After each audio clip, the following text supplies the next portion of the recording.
And we are live. Hey, it's Spence. Good morning. It is getting harder and harder for me to believe how fast the Fridays go to Friday. Today, I am really excited about this topic. And welcome. We got some folks in here. Good morning, Dr. Krieger. Good morning. I'm going to do my sound check because last time it turned out my mic was off. Let me just be safe then. Sorry. And you guys kind of wander in. And 1 second. I've got this pretty well here, but let's get a check. Kind of wander in. Yep, it's all good. Okay, so I am today going to be talking about a topic that really is not of my original choosing, but just worked out to be, I think, really, really important because it has to do with really the future of humanity. It has to do with the future of those of us who make our living by doing things that are now going to be replaced by the modern sewing machine. No, I'm just kidding. But there is a parallel between the Luddites and what happened at the turn of the last century and what's happening now. Actually, I got to think about that. I don't know what the Luddites were 1890s or there was 1790s. 1 second. I'm going to look at something. That was the 19th century, right? So interestingly enough, what's old is new again, because the leader of the Luddites was from 1812. So this was literally 200 years ago, but the ideas are still the same.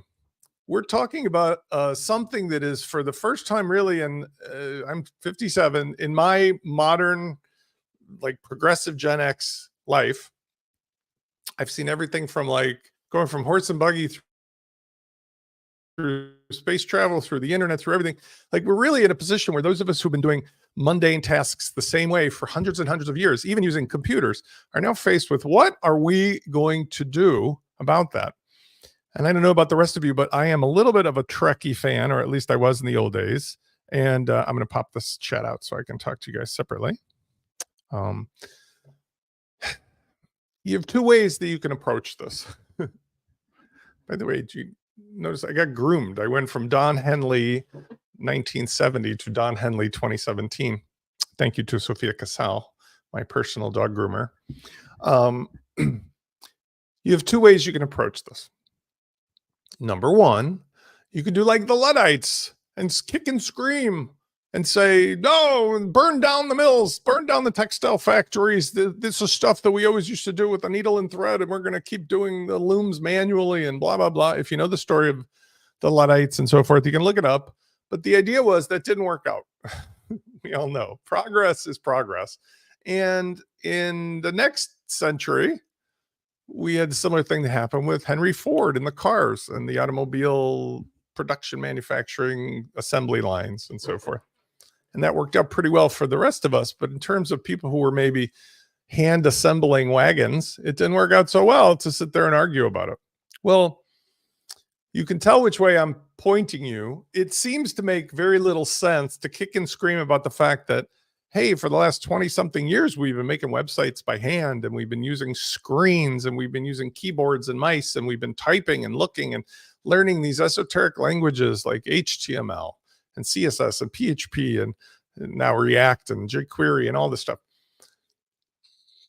We now have tools just like the automated loom or the car assembly line that are going to just make our efforts impossible. There's no way you're going to compete with unlimited technological advanced tools. I mean, these are things that have unlimited access to all the knowledge, unlimited horsepower and processing power, unlimited capability to connect even with audio, visual, with outputting stuff, with simulation of stuff, to learn as it goes. So we are left with the alternative, which is actually something that I want to refer to as having shown up in a lot of popular culture over the years, even in movies like the Blade Runner, or not the Blade Runner, but Blade Runner, or Blade Runner, the second one, I don't know, is that 2022 or something, whatever it came out. There's the technology world, and then there's the human layer.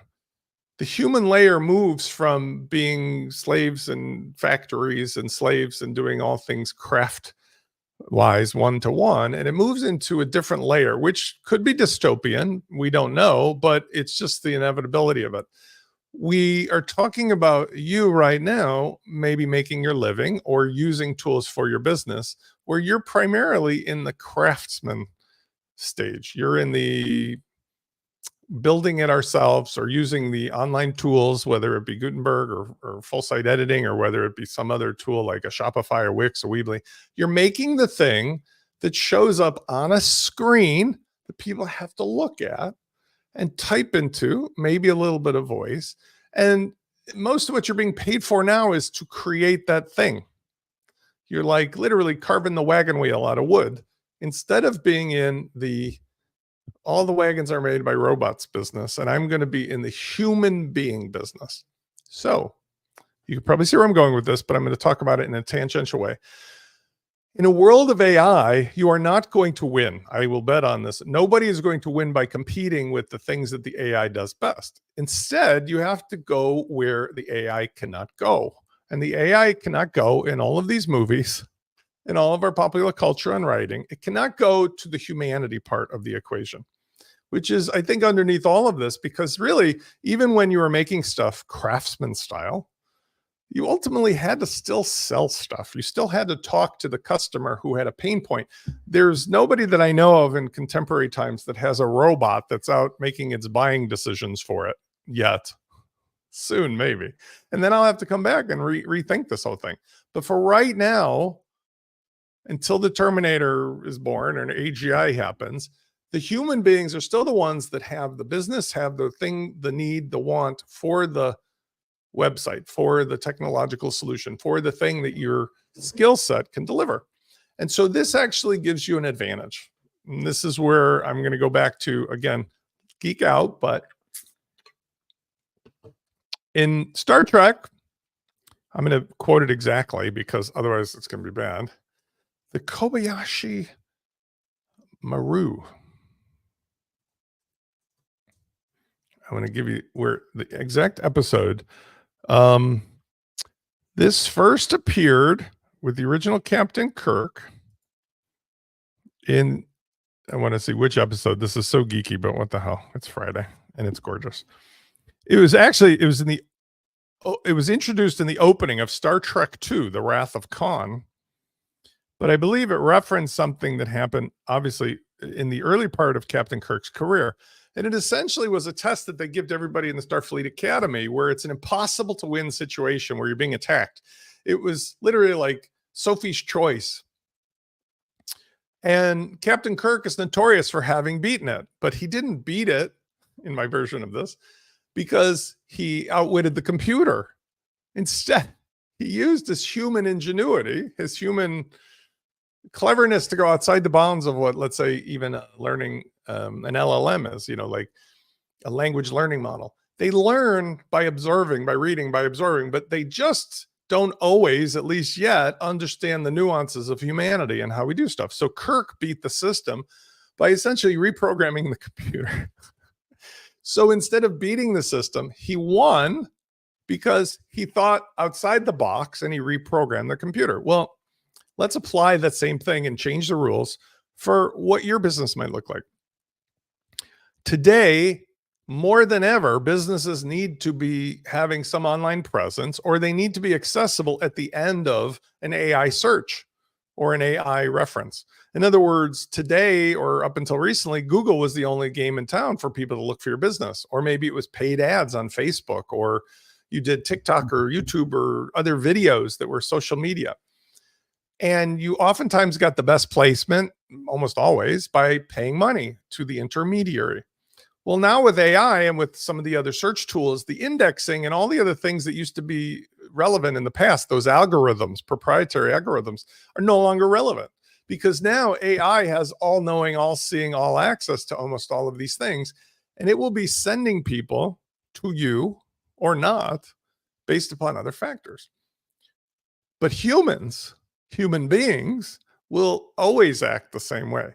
So beating the system, in my view, changing the rules, in my view, is going back to the things we used to do when we all had these computers, the ones that I keep talking about, the paper and pencil one. Here's my back rehab plan, by the way, my 19 or whatever points. This is my computerized back rehab plan that I follow every day. Why? Because I'm sweating it out. I'm stretching it out. I got a pen. I got this thing. I can take this around my house, wherever I got to go to work on my back and knees and toes and all the stuff.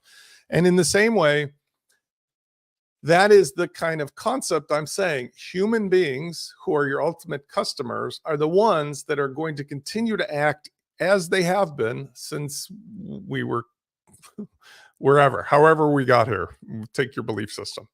And I think that that's ultimately the thing that our future is going to bring us. If you are somebody who today made wagon wheels and the car came along with rubber tires, you better get your head wrapped around the idea of not making wagon wheels anymore. Instead, go into the introducing all your wagon wheel customers to the idea of why you're the person to show them which car to buy or how to drive a car or which rubber tires are better, and maybe become a distributor for selling tires rather than making wooden wheels.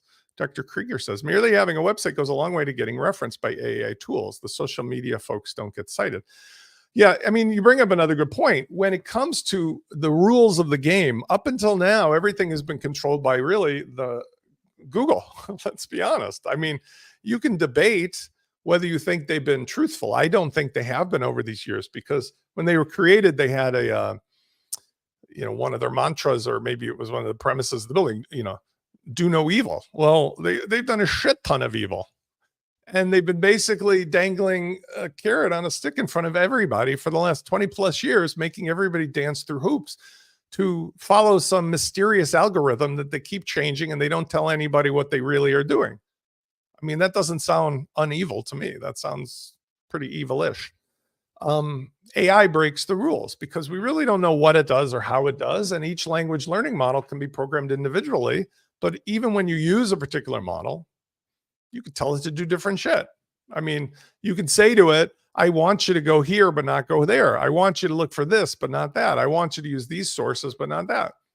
It's totally in your control. I mean, it may cite the references, but it's not using an algorithm that's outside of your ability to modify. And that brings up another part of changing the rules. So if you've got the certain tools that are, let's just say, not going anywhere fast, they're only going to get better. You have a choice. The Luddites made a mistake because they chose to fight the impossible to win war against progress, against the technology. And when it was all over, they lost, and they wasted that time, because they could have been the first mover advantage of the people who, listen, I know more than anybody else about how to use whatever they sewed with, wool and these shuttles and all this stuff I used to do manually to make fabric. I'm the expert. Like, I can get myself a sweet situation of being a consultant to all the companies that are going to be having to buy or figure out which of these mills to use, or how to make their fabric, or how to do pricing, or how to do acquisition of raw materials. There's a trillion things that have to be done when we move from one world into the next, just like here with computers. Let me give you an example. I don't know if this is going to work, but I'm going to try it. So you probably have heard of ChatGPT is one of the LLMs, probably the most famous one, but they originally came out and was supposed to be like, in order to control the flow of LLMs to prevent the Terminator scenario.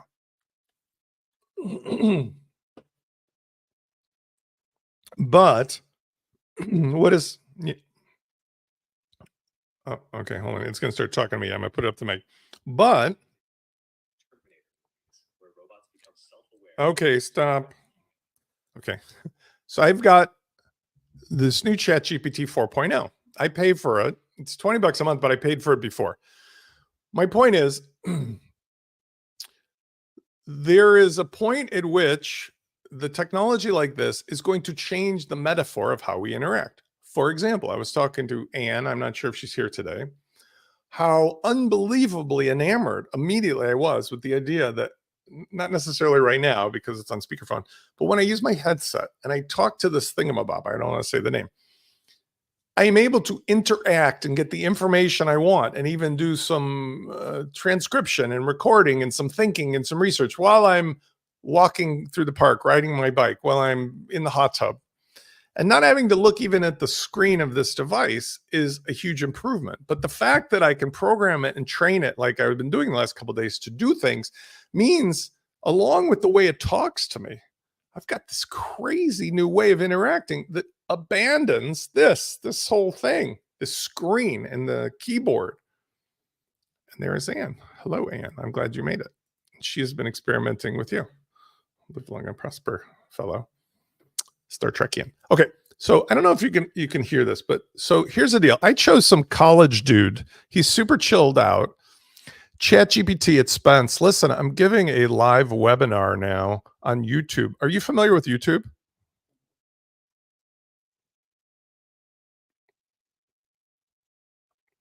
ChatGPT, are you familiar with YouTube?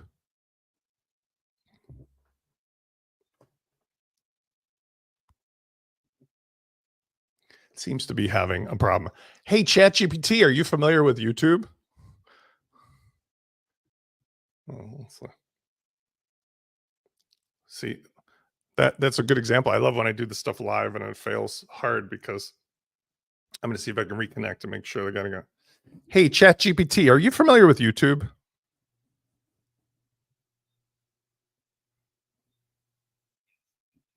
Oh, it's in my head. That's why. Hold on. Sorts of topics, from music and movies to tutorials and vlogs. What are you interested in doing on YouTube? Are you looking to watch content, create your own videos, or maybe something else? No, actually, I would like you to give me a comment. What do you think the future is for people who do web development as far as you taking over? Do you think that you are going to start doing the jobs of a lot of web developers?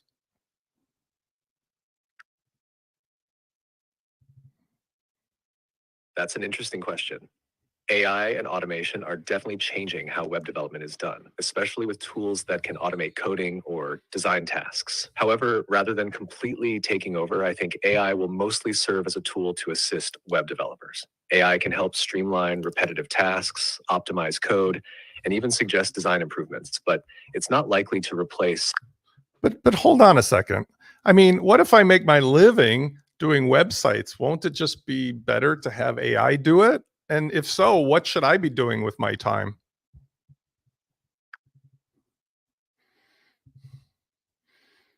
It's a valid concern, especially as AI tools become more sophisticated. If you're in the web development field, it might indeed streamline certain aspects of the job, potentially affecting how you work or the types of jobs available. However, this also opens up opportunities to shift focus and add value in ways that AI currently can't match. For instance, you might.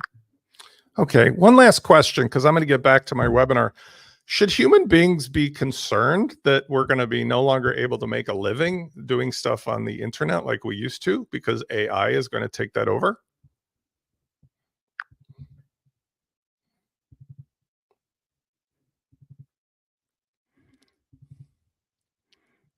It's great to be thoughtful about this, especially with the fast pace of technology. While AI is changing how work is done on the internet, it's unlikely to completely replace the need for human involvement, especially in creative, strategic, and interpersonal aspects.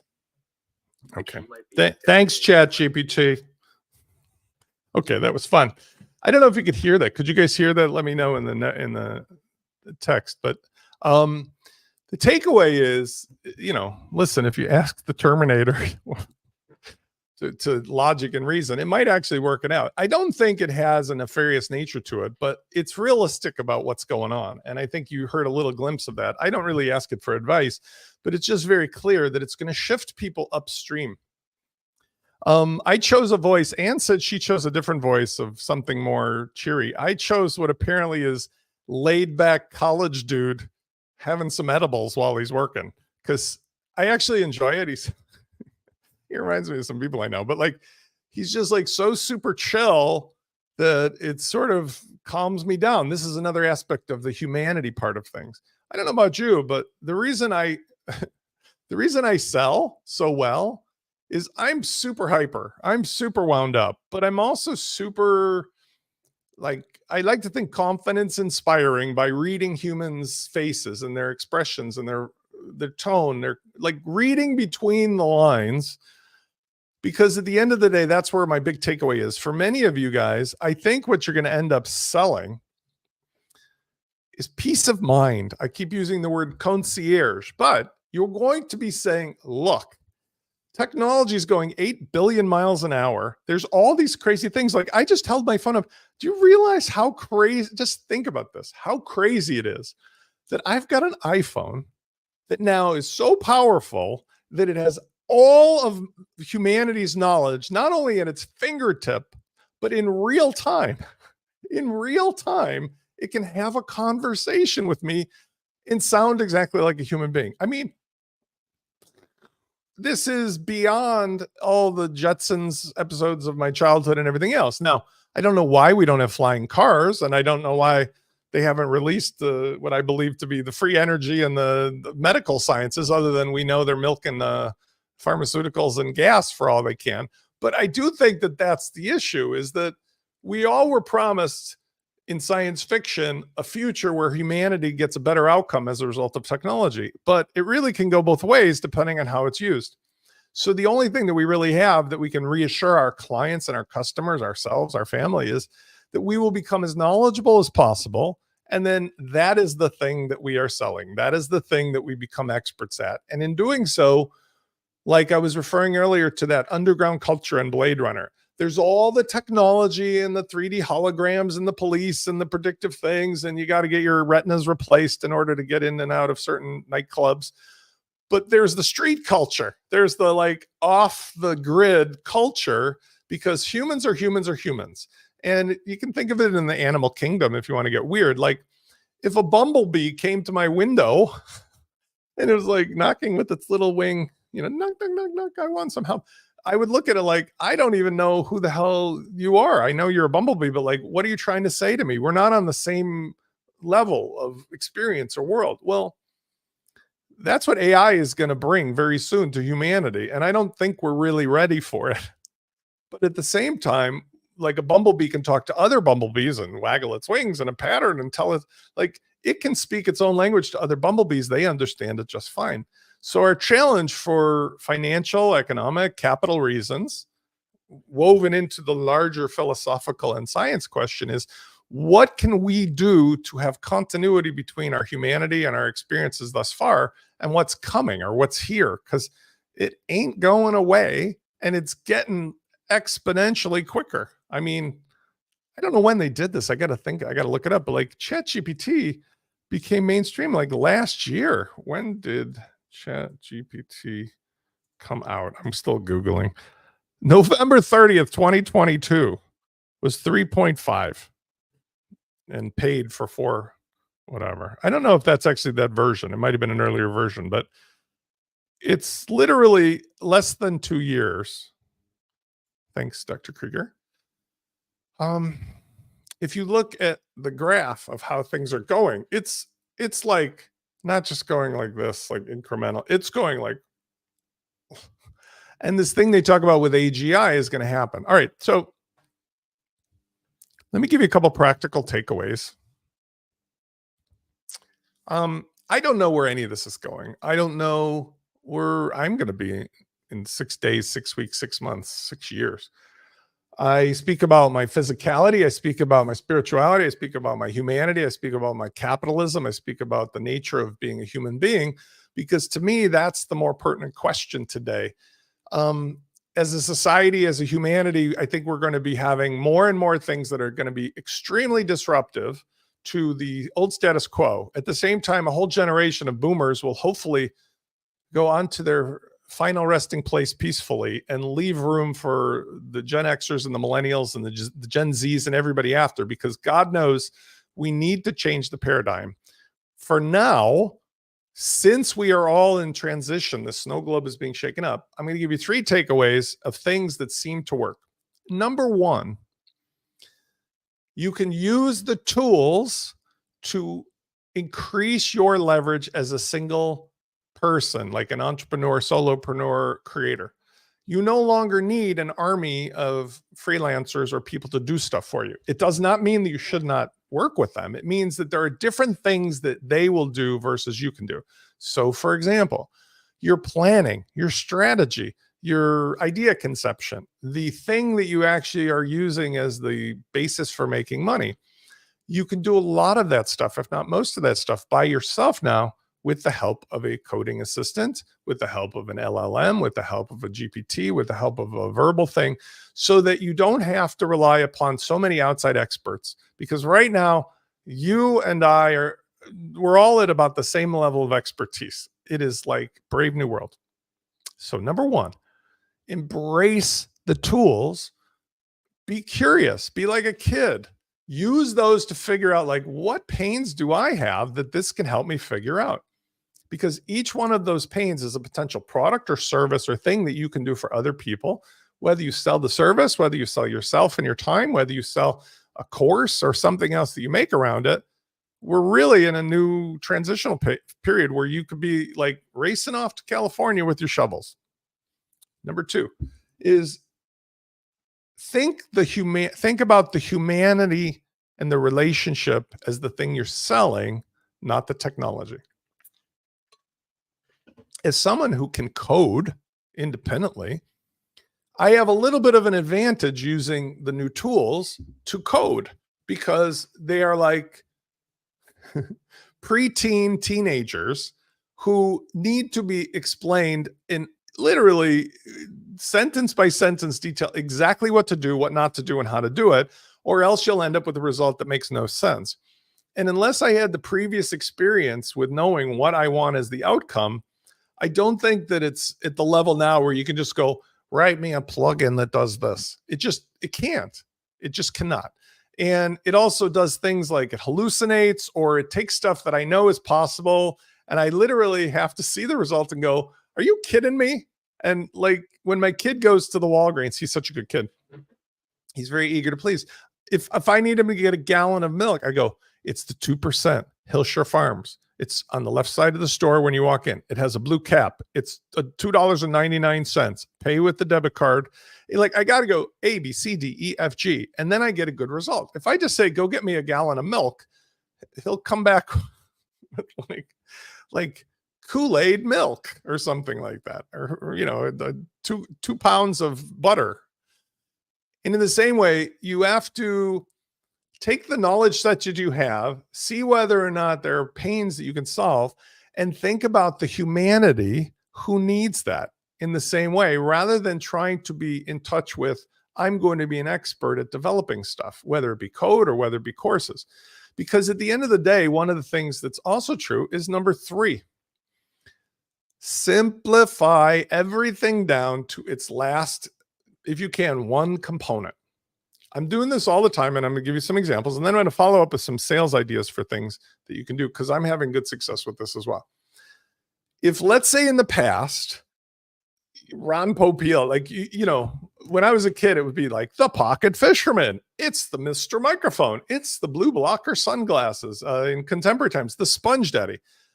Those were in the old days where you had to pay money and you had a certain amount of time in a magazine or TV. You could get one idea for one product and had to sell as many as possible. The pocket fisherman, the Mr. Microphone, the blue blocker sunglasses, the ShamWow. I mean, all these were just like, oh my God, the slap chop. Then we got into the world where there was no gatekeepers. There was infinite amounts of internet and cable TV space and websites. And people would be like, let's pack 8,000 features into this, whatever it is that I do. And people had the time. You remember there was like these thing called long form sales letters, like we just, by the way, long form sales letters have been around a long time, even in the 70s, but like that was because people were reading books. But I mean, long form website sales letters were, you're just reading endlessly and endlessly, and there's 8,000 features and 8,000 people and so many words. And we live in a world where nobody has that time anymore. So if you simplify whatever the one or couple things are that your product or service can do for a human being, they can just impulsively and financially say, yes, I'm in. Swiss Army knife with 2 blades. It's a product or service that's one price that does one thing, and the promise is that you're going to be at the other end of it somehow or another. Work much, much, much better than a $8,000 course that takes 14 weeks, and you got to go blinkety blink, because everybody knows and senses the urgency of moving quickly. If you were trying to escape the path of a hurricane or a tornado, and there's somebody who's like, hey man, here's a bottle of water, I mean, they could probably sell you the bottle of water for $10, because like, bottle of water, I need water, gonna drink, that's it. If they were trying to sell you like some reverse osmosis kit with filters and electricity and batteries, you'd be like, okay. So 3 takeaways: that you really need to embrace the technology, but you need to be the translator that essentially uses your experience and your skills and makes it easier for a human to understand what it is that it can do for them, or that you'll use it to do for them as an intermediary. And number 3, dumb it down in price into features. It's 1 feature, 2 features, that's it. And I think the price is relative too, because people have money, but they're not investing in long-term relationships for things that are so variable, right? Like, I went through the Y2K thing. I mean, you guys are all adults, so remember Y2K, people were like freaking out in December of 1999. Like, it was the end of the rope, it's all over, and people were selling everything under the sun. And then come January 1st, it was like, well, that's worthless. I think people feel the same way here. So don't be selling stuff that's like 2 to 3 years to see the value. Sell stuff that is today. Now, here's some ideas of things that I found very incredibly easy and appealing. Number 1, you have the tools at your disposal using LaunchKit, or using, by the way, I've been calling it Poofka. The name is going to be changed to Spence Kit with my face on it, because I do have a team member, Anna, who's been working with me a long time on other stuff, and we decided we're going to make it more personalized for the same reason. Newsletters are hot, hot, hot, because for free or paid, you can deliver something that is a bite-sized quantity and a certain amount per month, maybe once a week, 4 times a month, that somebody would pay a small amount of money for, that could be very, very useful. This could be about bird watching, or weight loss, or fixing your back, or it could be about technology, or it could be about saving the frogs, or it could be about nutrition, or all the things that you guys know about.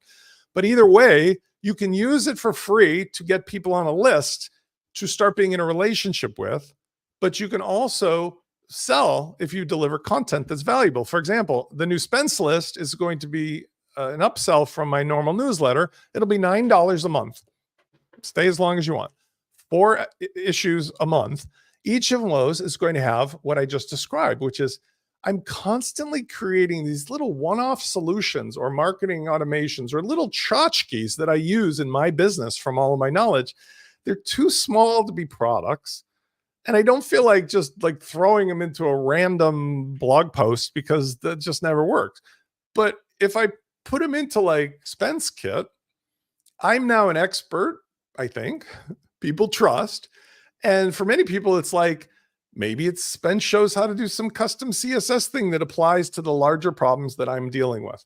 The idea is $9 a month, prepaid, $108 a year. Anybody can afford. And I'm not trying to say it's going to be forever. Newsletters are easy for anyone. Now, I had a couple of new clients who are using LaunchKit who were having trouble figuring out whether to make courses or newsletters. I said newsletter. And then we went out and used ChatGPT or Claude or Perplexity. And I actually went out and showed him how to use the tool to create 52 weeks of content that effectively found all the various people in the industry who would be probably interested in partnering up with this person, or, sharing the link for people to sign up to his newsletter, free or paid. So there's a very meta thing going on. You can either make the newsletter, or you can have clients who need the newsletter and you provide that service. And they can get started in a way that you can even show them it requires almost no effort on their part, because you can just help them with the prompting, and then ta-da, they're paying you on a monthly basis for the underlying technology, as long as we're using WordPress, to host it and run it and so forth. So it immediately wins for them, wins for you. And it's really bulletproof, because it's about talking to other human beings about what's contemporary in a particular hobby or interest or something. Okay. Number 2, I do think that courses and classwork and training are still relevant, but I would not, under any circumstances, go off and do anything that took you more than a few hours of time, because things are moving so fast. It'd be like when I was a kid, I'd go to the library and I was so excited.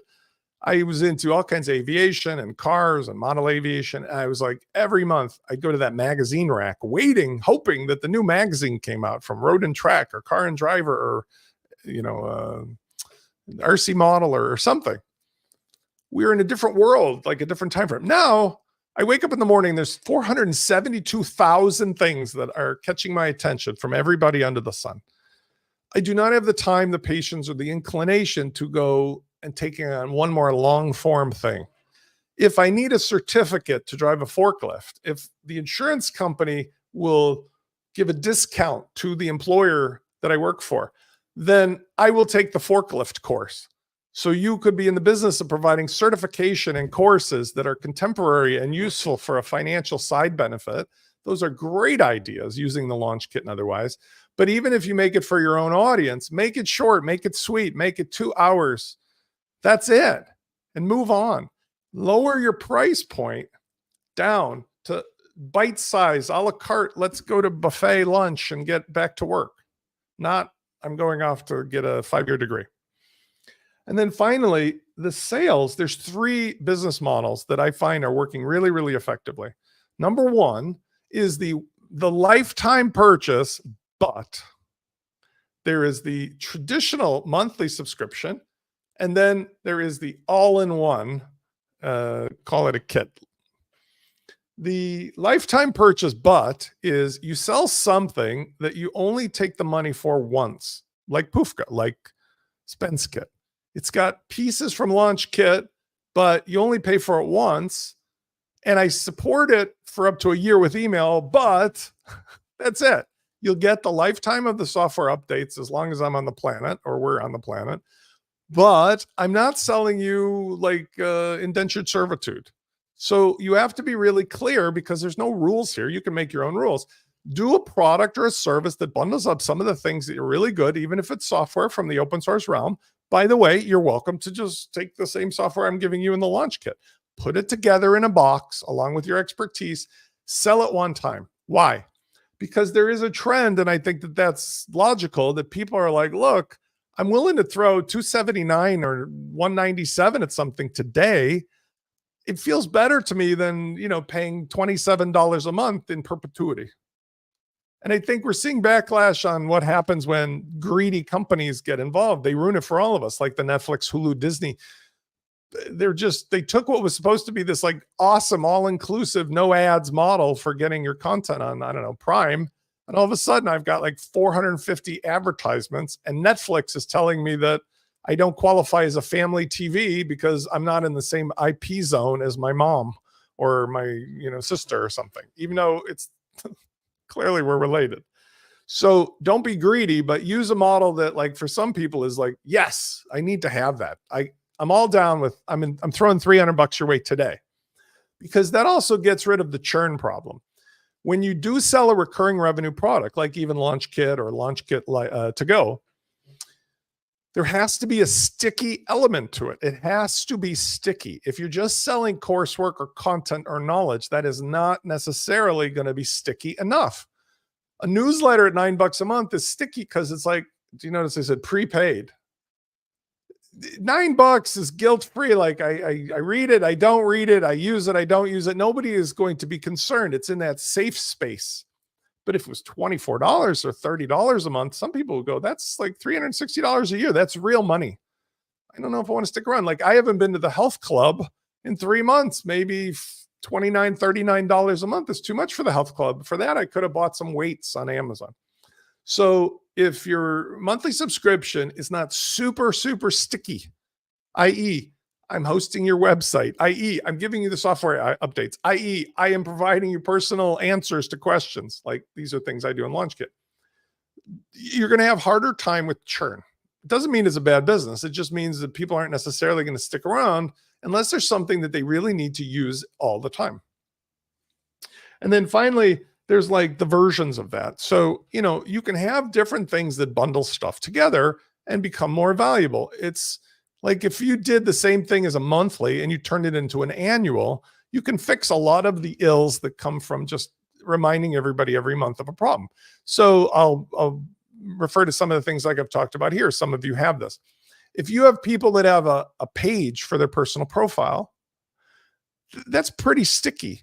But even better is if you do something that, let's say, sets up their booking system. Okay. And then you offer it to them on an annual basis. It ends up being they pay you a big lump of money at the beginning of the year, which guarantees they're not going anywhere because A, they're just going to forget about it. B, if they actually use it, it's going to be really hard, kind of like canceling a credit card or insurance policy. It's like, oh, I don't know. Like I used it a few times. Like, should I do this? Should I not? So take some of the tools that are in the launch kit, use them as part of the thing that you're selling as a recurring business, and then try to get people into the pay for it all once a year. I usually give a 16% discount, which is really simple. It's 12 months for the price of 10 if you prepay. Simple, easy. Everybody gets it. And then what happens is once a year, that big number comes through and it's really unstressful. Most people are like, yeah, of course, I got to pay GoDaddy for my domain this year. And of course I got to pay for my web hosting. Of course I got to pay for the, license plate renewal. Okay, right here. Of course I got to pay online for the license plate renewal. So these are 3 ideas that are takeaways, because all the while you're thinking about the Kobayashi Maru, you're thinking about like tomorrow, they're going to have another new announcement because all the companies are now, bets are off for protecting humanity from the Terminator. There was a moment in time they said, oh, we're going to protect you and we're going to slow this thing down and it's going to be safe. And now it's like Google competing with Microsoft and Elon Musk and everybody else is throwing their hat in. And we've seen the robot dogs from Boston Dynamics with machine guns and flamethrowers. Now they can think and talk and don't pretend for 1 second that's not what's going on.